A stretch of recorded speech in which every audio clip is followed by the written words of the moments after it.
I promised the second part where we're talking about why not every Xbox One game can be native 4K. And I basically just level it down to a term that I would love to have the money someday to trademark myself, called fixed amplification.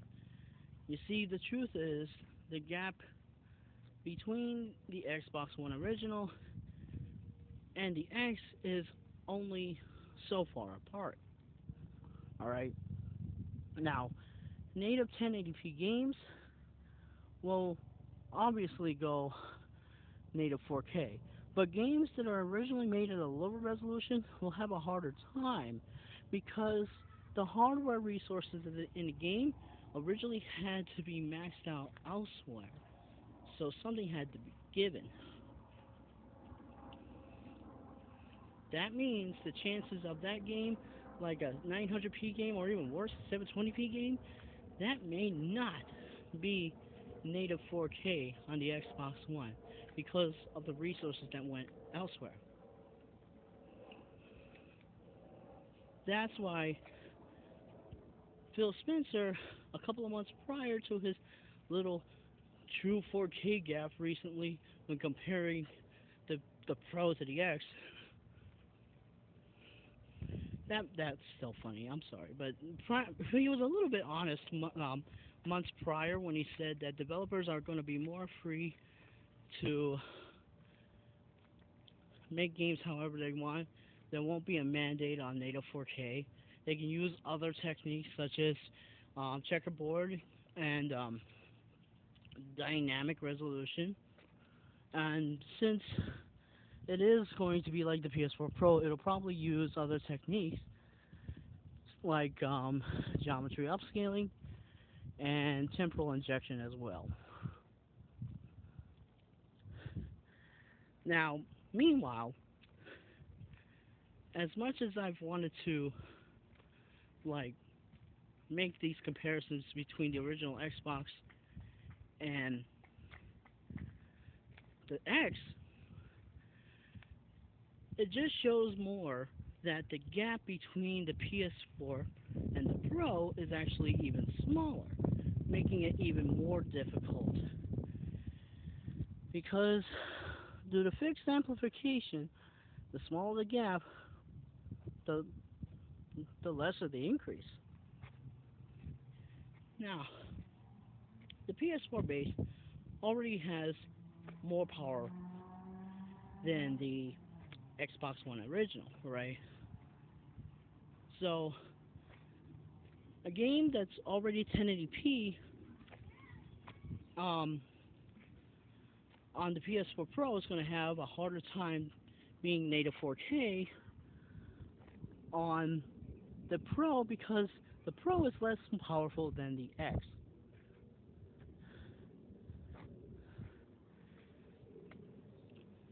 This makes development much harder.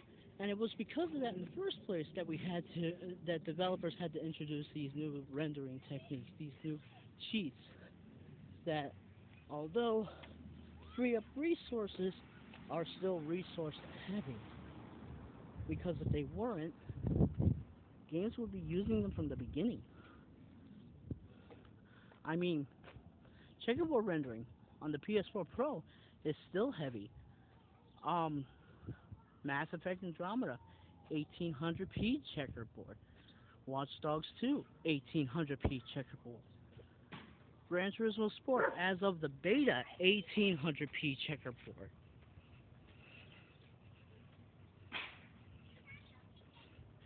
And because of that, it'll show that the gap between the Pro and the X is just like the original PS4 and Xbox One, but in reverse.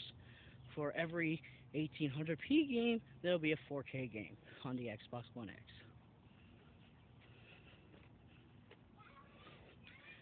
And again, the PS4 Pro has that one advantage of FP16 double speed. This doesn't mean it's going to make it equal to the Xbox One X. No, but it is going to close the gap ever so slightly and make games look better in the long run. Now,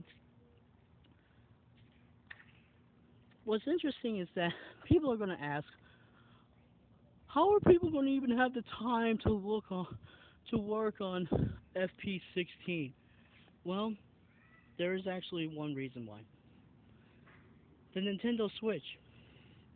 According to its hardware specs, the Nintendo Switch can only do half precision floating point FP16 at up to 1 teraflop.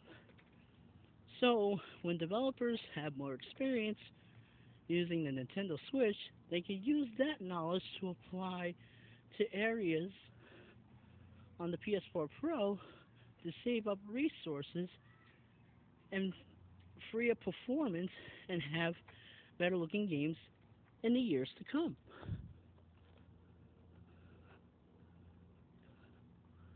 Alright, guys, that's all I got for now.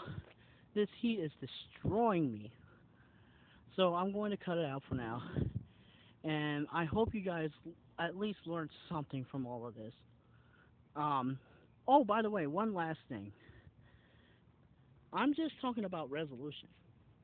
Now, the Xbox One X can still have enough overhead despite the resolution um, scenario to raise up image quality in other areas like textures or geometry and all that. That's all I got. Alright, thanks guys. I'll let you go. Jules1 out.